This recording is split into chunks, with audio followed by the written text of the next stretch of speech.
You're listening to Field Day with Katie Black. Okay, hello. Welcome to Field Day with Katie Black. I'm honored today I have with me... I'm Frank Garcia, played with the Panthers, and thanks for having me on. Thank you, Frank, for joining me. So before we get into everything Panthers life, I always ask people, where did you grow up? I'm originally from Phoniex, Arizona. I was there for about 18 years, and my family's from there. I went to school at University of Washington. I was there for 5 years. We won a national championship, had a great time up in Seattle, and I moved to Charlotte in 1995 with the inaugural team here for the Carolina Panthers. Yes, so exciting. Yeah, by the way, I'm born and raised here, so I'm familiar with all of that. That was big deal. But I do ask athletes, like, at what point how did you get into football, or how did you know that you were good at it? Well, ever since I was a little kid, I've always dreamed of playing professional football. And the funny thing is where I was from, and back then, they didn't have the outlets that we have now, the flag football leagues, or it was just a corner. And I was a big kid, with 100 pounds in kindergarten. So I was abnormally big. So in order for me to play, I'd have to play with like the third and fourth graders because everything was predicated on weight and size and things like that. So my dad said, no, you're going to get hurt if you play football. There's no reason to play football now at this young age. It'll always be there for you later. So I grew up playing a lot of soccer, a lot of baseball, a lot of wrestling, and a lot of different sports. But I always had a dream of playing professional football and then being in the NFL. So once you were playing at college, how did you kind of focus your attention to NFL? Or that was just, you knew you wanted to do that? Well, when you're in high school, you have your passions. I was a better wrestler than I was football player, and probably a better baseball player than I was wrestler. Mm-hmm. But as you get older and you start making life decisions, I felt like my body type was most suited to make a little living, playing professional football. So wrestlers don't make a lot of money unless you're going to be a WWE or, that type of pro wrestling. But that really didn't exist to the level it does now. So, back then. But baseball, I really wasn't built physically to be a baseball player. There were not many 6'3", 280-pound baseball players. So I felt like, playing football was my best opportunity to make a living and make a career out of it. And as we go to school in Washington, I was forced to choose. The coach wanted me to come play baseball, but I realized that if I was going to be elite at my sport, which I was on scholarship to play football, I had to really focus on that. So in the off season, I lifted weights and I ran and I got my body in physical shape to be a football player, and I kind of gave up on my dream of playing baseball. Was that hard? Yeah, it was hard, and I had good advice, good supervision, good counsel from my dad, and that was basically his message: is that you're gonna have to pick and choose. It sounds like, and when you're young, you can kind of do them all. But in order to be the best at something, you kind of really have to kind of focus in and pick or choose. So obviously, I chose football, and I don't know if it was the right decision or. Ultimately, but it turned out to be pretty favorable for me. And I started my freshman year for a national championship team. We went undefeated and was able to play and start 3 more years there, and eventually get drafted by the Carolina Panthers. So cool. So I always ask guys, what is it like to be drafted into the NFL? Well, there's when you work so hard at something, you made all the sacrifices, and you put your bodies through the challenges and trials and the sweat and the tears and, the failures that you've had to endure over the years. When you finally make it and get drafted and you hear your name, there's no other feeling like it in the world. And it's almost like you feel like you've reached the top. You've hit the pinnacle, the goal that you set. And ultimately that was to play in the NFL. And I had an opportunity. Now, just because you get that opportunity doesn't mean you're going to stick. So you learn very quickly in the NFL that everybody's coming to take your job. And, there's always going to be that next guy that you're trying to compete against. It's not just the guys on your team. It's the other 31 teams that exist in the league, and on top of the next guys are coming, the college seniors that are coming to All right, take. hold on. Alexa, stop. Yeah. Sorry. So it's the next generation of kids coming to take your job as well. When they're coming to try to dethrone you and take your position. So it's a very competitive thing, and you just have to keep grinding and stay on top of it. Now, what was your thoughts on like coming to Charlotte and the Carolina Panthers being a new team? How did you feel about that? I didn't really know much about them, being from the West Coast, and they were a new franchise. The Jacksonville Jaguars and the Carolina Panthers emerged in 1994-95 when Jerry Richardson started developing the concept and the team and the franchise. And in 1995, we got drafted by them. So I really didn't know much about Charlotte at all. Didn't know where it was at. Had to look it up on a map. And, knew where North Carolina was, obviously. But, being from the West Coast and not really having the worldly experience and traveling much as a kid, other than the stadiums you play in, right. You really don't know much about the East Coast because it was very rare that a West Coast team was going to travel east to play an East Coast team. So I was excited for the opportunity for sure when I got drafted because I knew it was an expansion team, and I knew that I was going to have an opportunity to come in and play and contribute right away. If I'd have went to a more established team, I'd have had to sit behind, another player that had experience, that had tenure, and beat that person out. That's fine. I was willing to do that, but here I had a clean slate and a perfect opportunity to come in and start right away. No, yeah, I haven't thought about that. I understand. Yeah. Do you play into any, I hear that different parts of the country maybe play football differently. Do you find that to be true? Where you came from and here in Charlotte? I don't know if they play the sport any differently. I think the sport is played one way, and that's with physicality and emotion and toughness and all the things that, we talk about. I do think that there's different styles that are more adapt to different areas of the country. So, for example, if you play up in a cold part of the country, up in the Northeast or in the Midwest, where it's going to be snowing and rain, you wouldn't be very smart if you threw the ball all over the place if you played in an outdoor stadium because the ball is going to get blown around. So, those type of teams are going to be more conducive to running the football and, building their teams accordingly.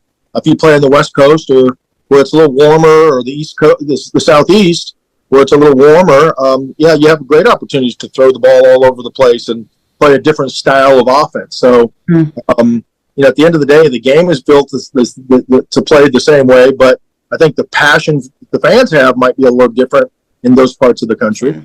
So you were here with the Panthers from 95 to 2001, is that correct? That's correct, yeah. And then I was here for 6 years, and then I went to the St. Louis Rams for 2 years.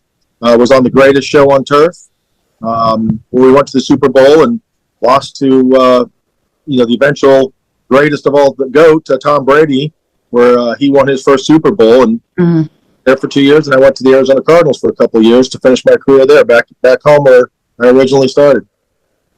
Wow. So many questions. I guess going back to that Panther time frame, a lot of stuff went down. Any standout stories that you can share? There's so many. I mean, I was here throughout the Kerry Collins saga, the Ray Carruth saga, where he committed murder and conspiracy to commit murder, where that was literally about a mile away from where I live, on Ray Road. Yes. The Stonecrest Shopping Mall, where Sharik Adams was murdered right after a movie, and that was a trying time with a bunch of us as players and teammates, kind of a little nervous, a little scared. We're all of a sudden in the middle of a FBI investigation where one of our teammates is basically on the run from the law, and they were asking us a lot of questions, and we really didn't know much about any of that other than he was a good football player and he showed up on time to work. There was a couple of guys that were a little closer to him personally, but it's not like we all are a part of everyday life with each other. There's so many guys and so many different, different people that we deal with, and situations and things that they go on with their lives. It's kind of weird because you think you know somebody until you don't. Right. And then, I was here for also the Fred Lane situation where his wife, took a shotgun and, shot him in the back as he came back. And so, I mean, there was a lot of things that, we went through that were negative, but there's also a lot of positive things here about the Panthers. And, being the first startup team in Charlotte was really cool. Being able to experience a new franchise and the love and excitement that a city had for a team that they cared about. And we had a lot of success early on. Went to the NFC Championship game in year 2.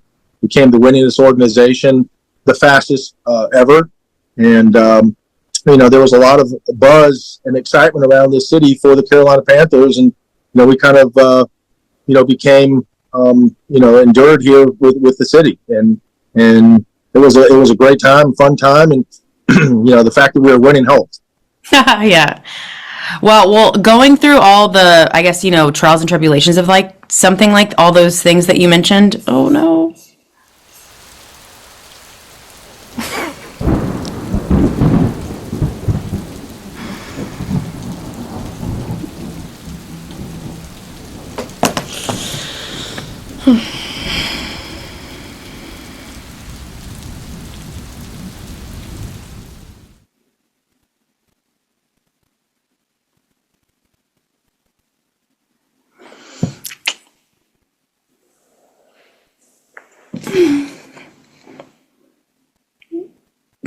Oh.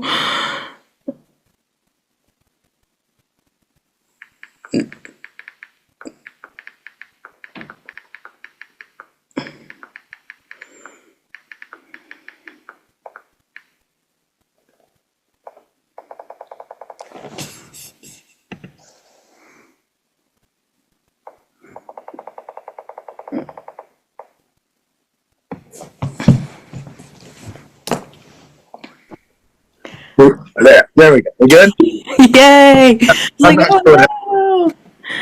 Oh no. We went to a commercial break, but all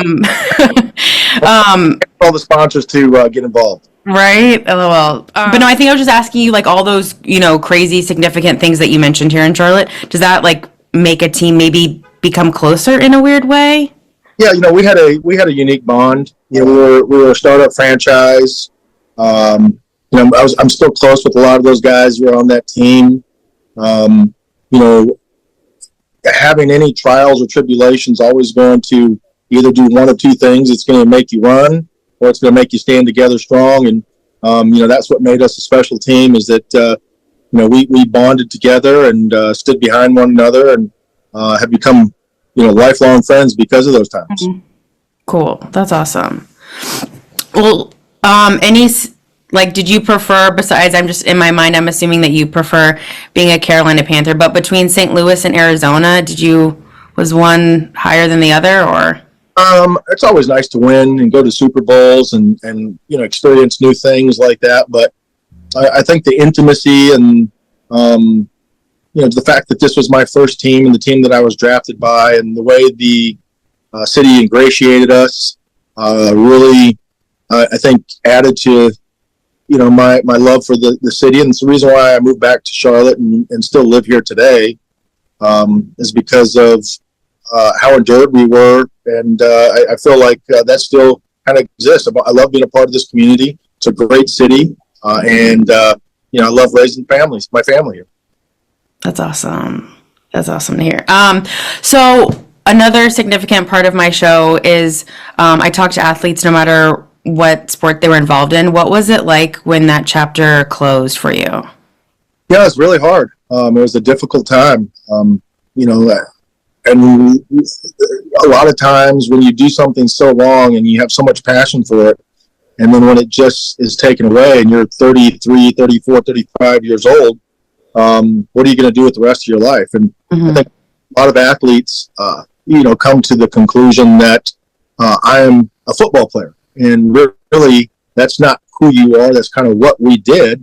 and you're not really grounded in what that next step is going to be. And I don't care how prepared you think you are, when that happens, you're kind of lost a little bit. You're what am I going to do next? What's my next chapter? And I found myself in that same situation. And fortunately, I was able to start my own radio show. And I had a good friend of mine that took me under his arm, and had a successful career doing that for about 15 years here on WFNZ, where we had different co-hosts. Where Brenson Buckner, who was a former Panther player and Steeler, and Muhsin Muhammad, who was a Panther great, and a guy named Mark Yarbrough. We just kind of ran with it, and did it for about 15, 16 years here in Charlotte, and became an afternoon drive show. So I was real proud of that, and it was something that kept me in the limelight a little bit. And those are things that when you're used to being the guy and used to being on, and those things, and that's taken away, it's you're kind of at loss. So I was fortunate enough to be able to do that and have a great career doing that as well. Any kind of 2 cents what it's like to go from playing the sport to like reporting about the sport? Do you feel like you obviously have a unique general perspective, or did you cut the two off? Or I do have a unique perspective at running my own radio show. And I remember sitting and talking to some reporters that we had on, and I said, what's funny and ironic is that 10 years ago when I was playing in the NFL, you guys were asking me the questions. And now as the host of the radio show, I'm asking you the questions. And it was a different dynamic. But I controlled the flow of the show and how those things went. And I was able to dictate, each and every day, what the topics were going to be. And it was unique. But I was fortunate enough to have good mentorship with a guy named Mark Packer, who was a very successful radio host here and still a successful radio host on Sirius XM. And he kind of took me under the wings and gave me some advice. And basically it was every day you have a blank canvas, a white canvas, and you're the artist. You put whatever you want on that canvas. Kind of like what you're doing right now. Each and every podcast you do is an opportunity where you're going to make mistakes, but you can learn from those mistakes, and you control the flow and the questions, and I was able to do that on the radio show. So that was a unique challenge for me as a player that was just used to giving the answers. Now I'm asking the questions. So you learn and you adapt.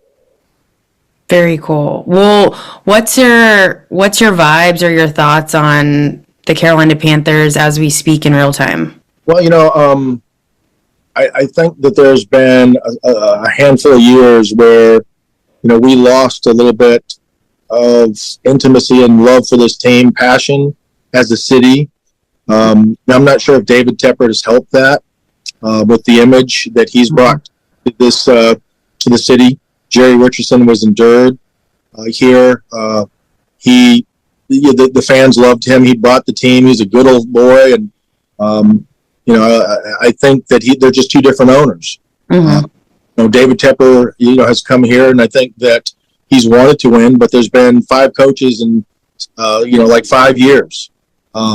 So there's not been a lot of success or consistency with the organization standpoint. I think he wants to win, but I think he also wants to make money as well. So, those are the things that, I have taken a different turn in a different direction. I think Dan Morgan has done a really good job this year, and Dave Canales have done a really good job of kind of riding the ship, if you will. Bryce Young started off very slow this year and looked like he was heading for disaster. And, really, when it was that at the beginning of the year, it's like, okay, here we go again. Let's not talk about them. We start wearing paper bags, we're in trouble. But, nobody over our heads, nobody's going to the games. But Bryce Young, after being benched and coming back, has done an amazing job. And, I think that there's something to be said for, him as a person, as a leader, and, the head coach as well, knowing that was the right thing for his team and for his players, to sit him let him reflect and maybe understand and see, what he's not seeing.